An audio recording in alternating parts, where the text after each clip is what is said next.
Au sommaire de cette édition, le département de l'organisation du camp de jeunesse avec le pasteur Chris Oyakhilome et le ministère évangélique des Pierres Vivantes ont organisé le samedi 16 janvier 2016 la première conférence globale des jeunes leaders des églises en Côte d'Ivoire.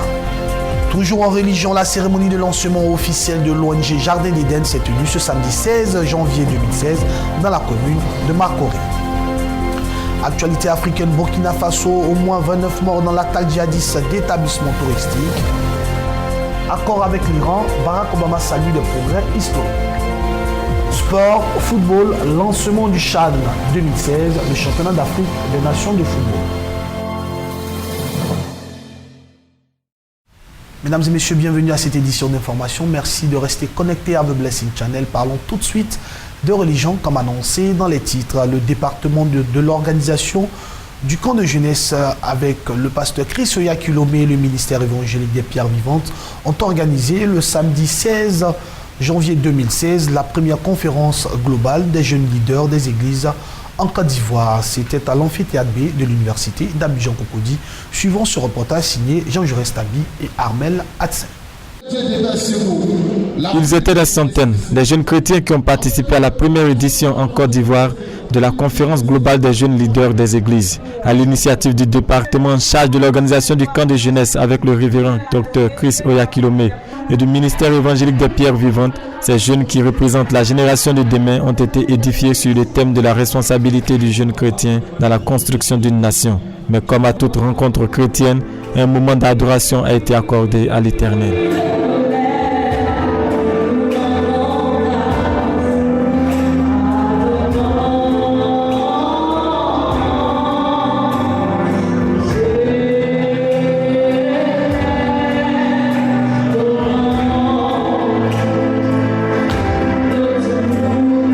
Les différentes interventions, dont une vidéo d'un camp de jeunesse avec le révérend Chris Oyakhilome, ont permis aux jeunes chrétiens de comprendre leurs responsabilités dans la construction d'une nation et d'une église forte. L'objectif justement était de pouvoir toucher la jeunesse de la Côte d'Ivoire. C'est-à-dire que le but de cette conférence est de pouvoir, comme le pasteur l'a dit, le thème était la responsabilité des jeunes personnes dans la construction de la nation. C'est-à-dire le but était de pouvoir apprendre aux jeunes Ivoiriens qu'ils étaient des leaders, qui pouvaient avoir eux aussi un rôle dans la construction de notre pays, la Côte d'Ivoire.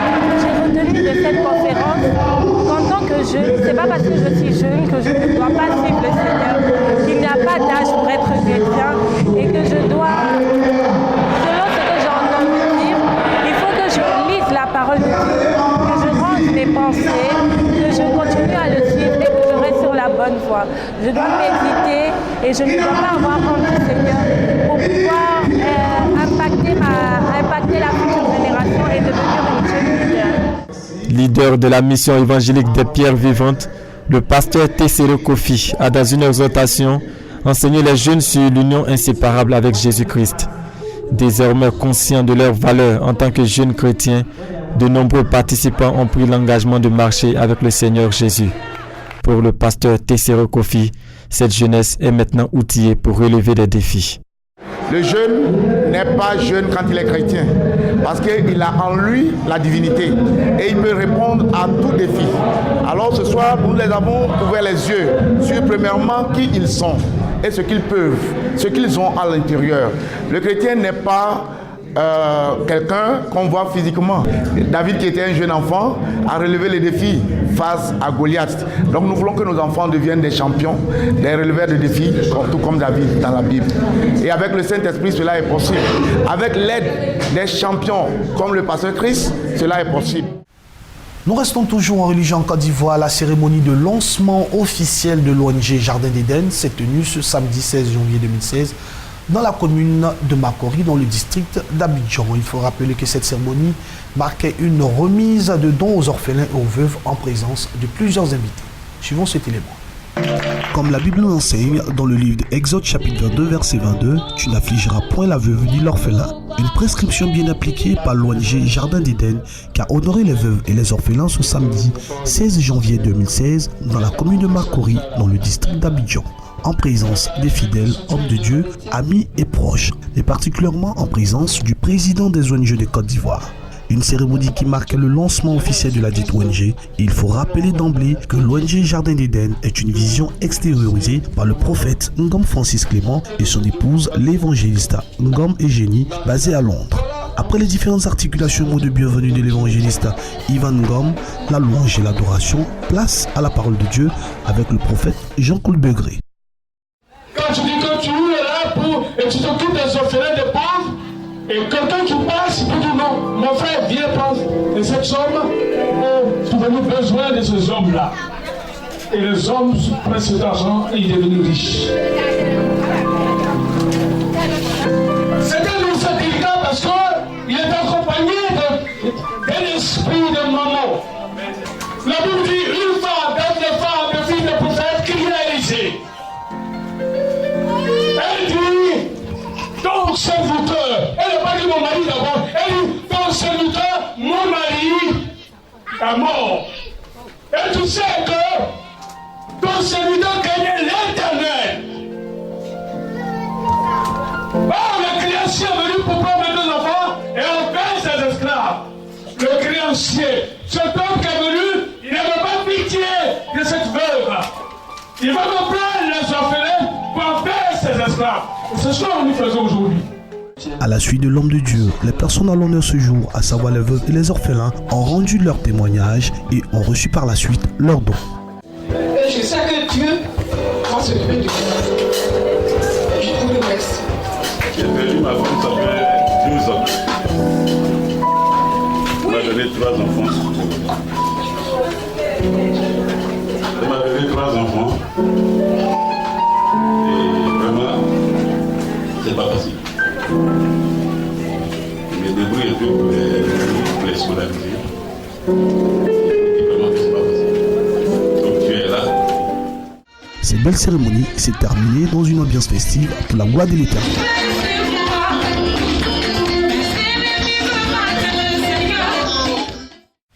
Actualité africaine à présent, retour sur l'attaque dans la nuit de vendredi au samedi de l'hôtel Le Splendide et de plusieurs cafés-restaurants de Ouagadougou, précisément au Burkina Faso. Selon le dernier bilan, l'attaque djihadiste a fait 29 morts, dont au moins 14 étrangers. Il faut signifier que ce raid sanglant d'une ampleur inédite dans ce pays aurait été préparé par 5 djihadistes. C'est horrible parce que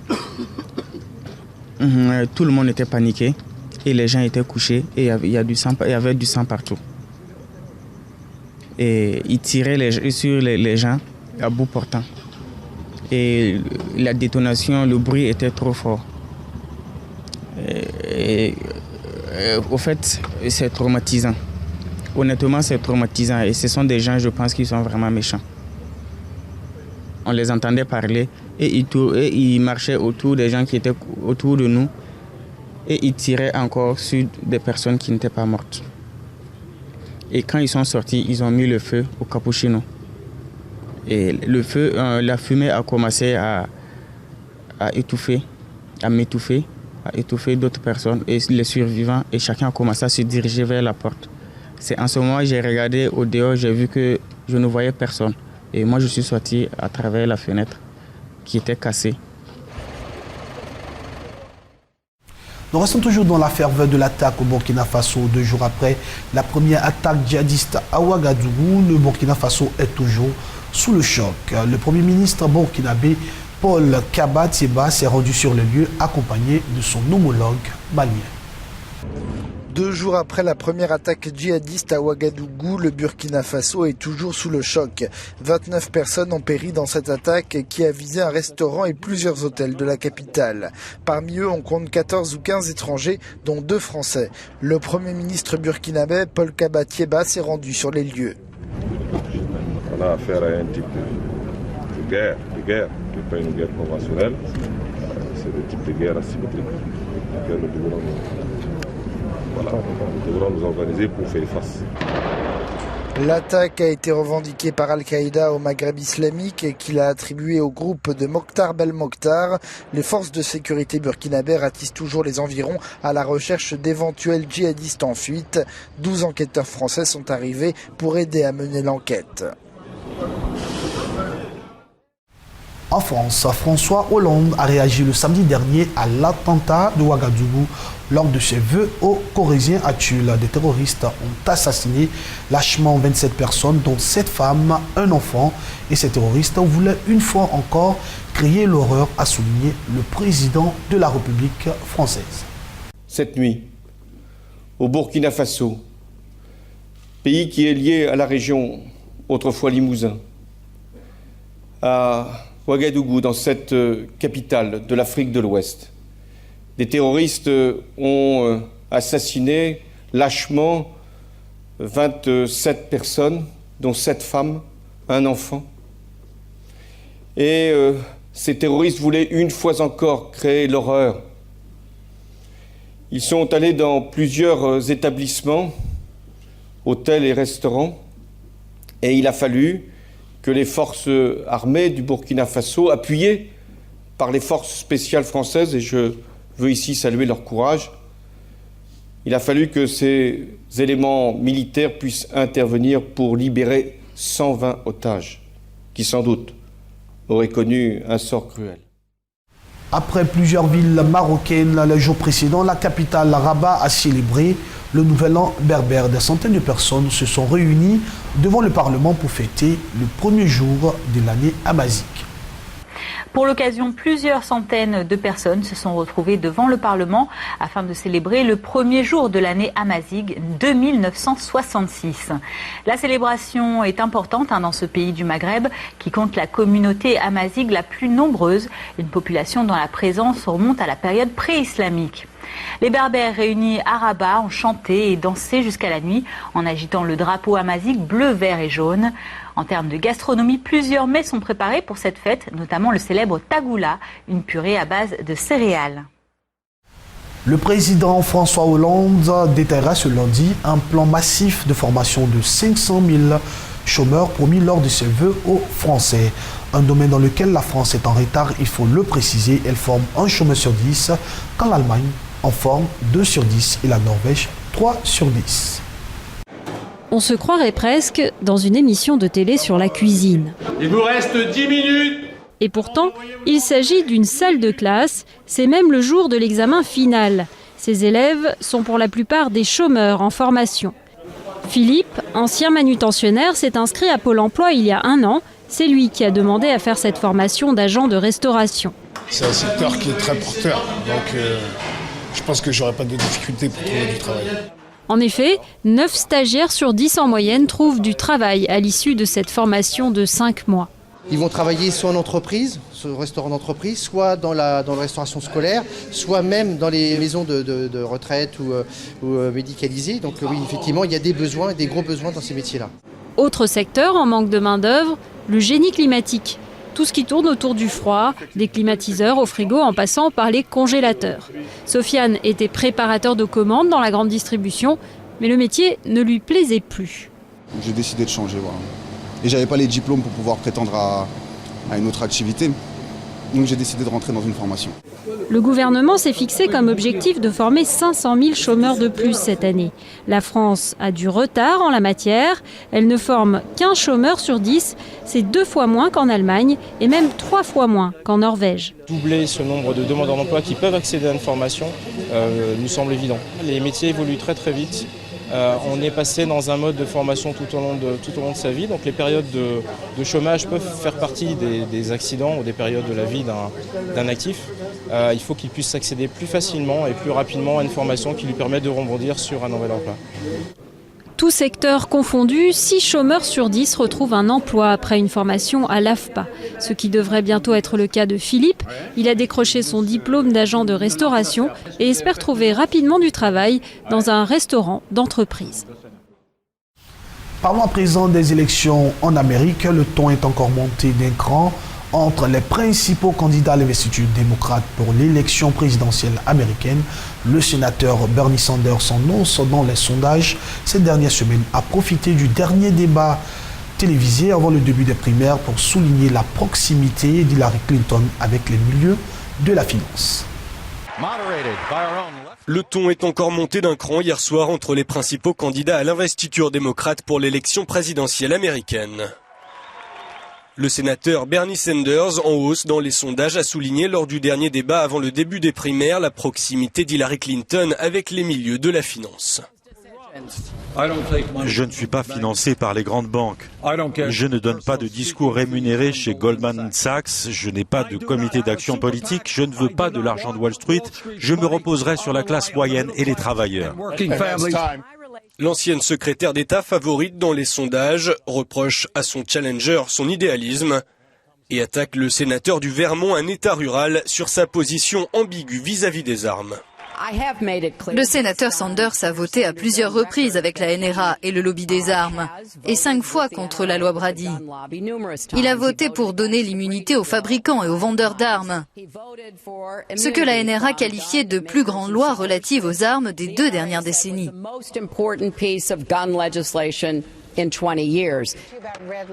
Les primaires démocrates seront lancées le 1er février dans l'Iowa, puis le 9 dans le New Hampshire, 2 États dans lesquels Bernie Sanders est désormais au coude à coude avec Hillary Clinton.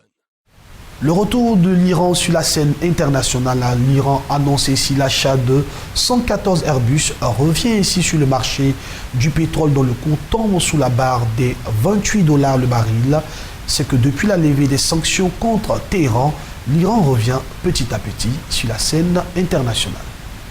La levée des sanctions contre l'Iran lance le retour de Téhéran sur la scène internationale. L'Iran annonce l'achat de 114 Airbus et revient sur le marché du pétrole dont le cours tombe sous la barre des $28 le baril. De son côté, le président Rouhani annonce qu'il se rendra fin janvier en France et en Italie, mais reste circonspect vis-à-vis des États-Unis. Nous n'allons pas accorder notre confiance à des pays comme les États-Unis seulement à cause de l'accord sur le nucléaire, dit-il. Nous userons de tous les mécanismes existants pour résoudre les problèmes s'ils ne respectent pas cet accord. Au lendemain de la levée des mesures de rétorsion contre le programme nucléaire iranien, les États-Unis ont annoncé dimanche de nouvelles sanctions contre son programme de missiles balistiques. Le ministre iranien des Affaires étrangères a qualifié d'illégitimes les nouvelles sanctions américaines. Nous restons toujours avec l'Iran. Parlons à présent de l'accord historique avec ce pays. Le président américain Barack Obama a salué ce dimanche 17 janvier 2016 les progrès historiques réalisés grâce à la diplomatie au lendemain de la levée des sanctions sur le programme nucléaire iranien et l'échange des prisonniers entre les États-Unis et l'Iran. Nous avons réalisé des progrès historiques grâce à la diplomatie, sans passer par une nouvelle guerre au Moyen-Orient.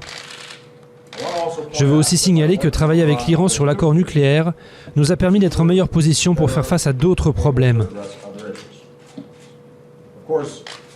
Bien sûr, même si l'accord sur le nucléaire entre en vigueur et que nous retrouvons nos compatriotes qui étaient prisonniers, nous admettons qu'il existe de profondes différences entre les États-Unis et l'Iran.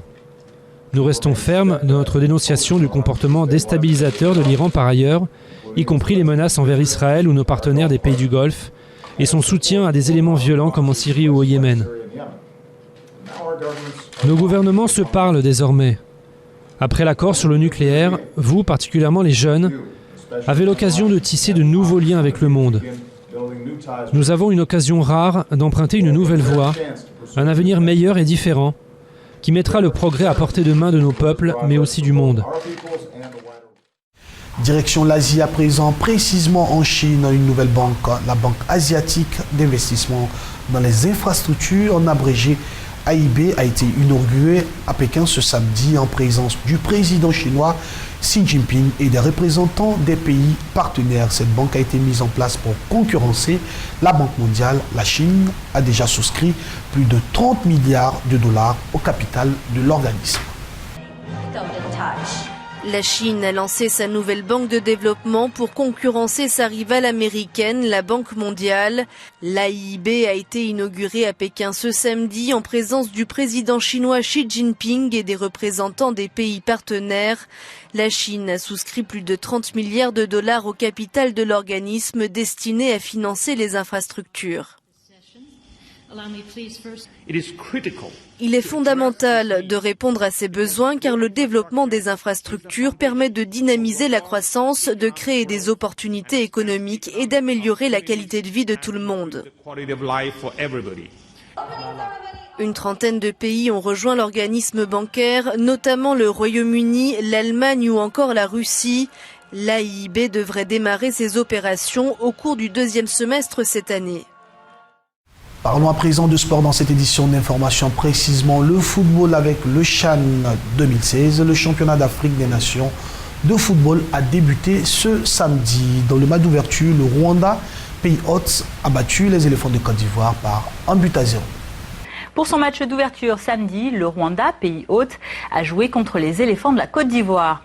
Les champions de la Coupe d'Afrique des Nations 2015 se sont toutefois inclinés face aux Amavubi du Rwanda, les guêpes dans la langue nationale Kinyarwanda. C'est un coup franc frappé par Emery Bayisenge qui a permis aux Rwandais de marquer le score final de 1-0 face aux Ivoiriens. Le championnat d'Afrique des Nations de football se déroule actuellement au Rwanda depuis le 16 janvier et se clôturera le 7 février prochain. Nous terminons avec l'athlétisme. Les JO 2016, l'équipe de France d'athlétisme lance sa saison olympique avec Rio en pointe d'orgue par un stage en Afrique du Sud, là où l'Espagne a construit son succès au Mondial 2010 en football.